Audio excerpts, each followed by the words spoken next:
राज्य सरकार एक और बड़ी कंपनियों के साथ इन्वेस्टर समिट में बड़ी कंपनियों के साथ एमओयू कर रही है, तो वहीं राजधानी रांची में कोकर इंडस्ट्रियल एरिया की तस्वीरें हैरान करने वाली हैं। इस एरिया में लगभग 190 लघु उद्योग हैं, जिसमें 12 शेड 20 सूत्री योजना के अंतर्गत अनुसूचित वर्गों के उद्यमी बंधुओं के द्वारा संचालित किए जा रहे हैं। सभी देख का स्वागत है लाइव लगातार में। मैं हूं आपके साथ कौशल कुमार। मुख्यमंत्री हेमंत सोरेन दिल्ली गए हुए हैं और इन्वेस्टर समिट में कई सारे उद्योग को लगाने के लिए बड़े बड़े पूंजीपतियों से, बड़े बड़े कंपनियों से एमओयू किया हुआ है। इससे पहले भी पूर्व की सरकार में भी कई सारे एमओयू किए गए जा चुके हैं। लेकिन इस वक्त जो आप ये तस्वीरें देख रहे हैं, ये तस्वीरें कोकर इंडस्ट्रियल एरिया की है। हमारे पीछे एक बड़ा सा उद्योग जो कि खंडहर में तब्दील हो चुका है। यहाँ डिब्बे का निर्माण कराया जाता था, ऐसा कहा जा रहा है। लेकिन स्थितियाँ क्या है वह अब किसी से छुपी हुई नहीं है। हमने यहाँ के अध्यक्ष से भी, इंडस्ट्रियल एरिया के अध्यक्ष से बात की। उनका कहना है कि हमें जो है पेंशन की भी नौबत आज नहीं है। हमने इतने साल तक काम किए, 30 साल तक हमने काम किए, बड़े बड़े उद्योगों में रोजगार दिए। लेकिन अभी की अगर स्थिति की, वर्तमान की स्थिति की बात की जाए तो कोरोना काल में सारे उद्योग धंधे के चौपट हो चुके हैं और उनको कहीं ना कहीं एक ऑर्डर के लिए भी उन्हें कहीं ना कहीं मशक्कत करना पड़ता है।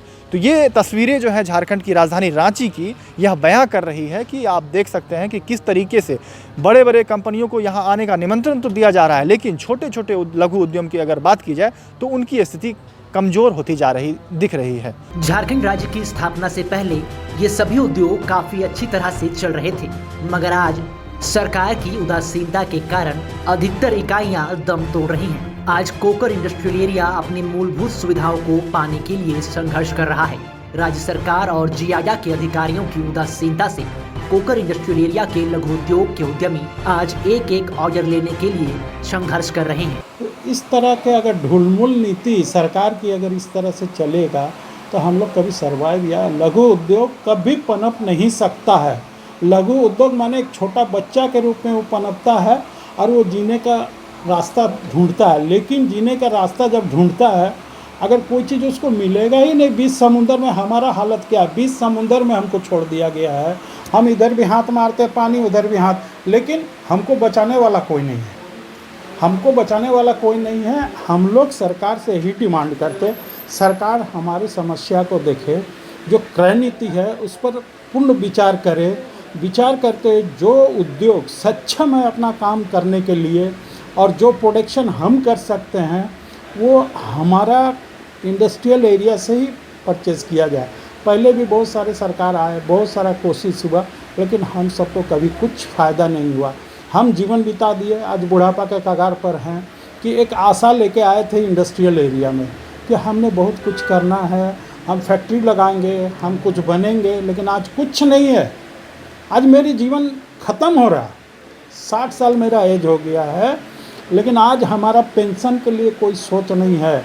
माने लोग काम करता है तो 60 साल के बाद पेंशन होता है, लेकिन हम 29-30 साल अपनी फैक्ट्री चलाएं, आज जीने के लिए खाना नहीं है। इस तरह से परिस्थिति हो गया और कोविड तो दूसरा मार दिया। कोविड के लिए कोई सपोर्ट नहीं है, तो हम कितना दिन सर्वाइव करेंगे? तो आप तस्वीरों के माध्यम से देख सकते हैं कि 1, 2, 3, 4, 5, 6 कई ऐसी जो है आप कह सकते हैं सेटर लगे हुए हैं और ये सभी यहाँ पर निर्माण हुआ करता था। और ये कोकर इंडस्ट्रियल एरिया में आज ये तस्वीर यह बयां कर रही है कि क्या स्थिति हो गई और सरकार के उदासीन रवैये के कारण आप देख सकते हैं कि कचरे में पूरी तरीके से यह तब्दील हो चुका है और यह खंडहर बन चुका है। आने वाले दिनों में याद किया जाएगा कि यहाँ पर उद्योग धंधे चलते थे।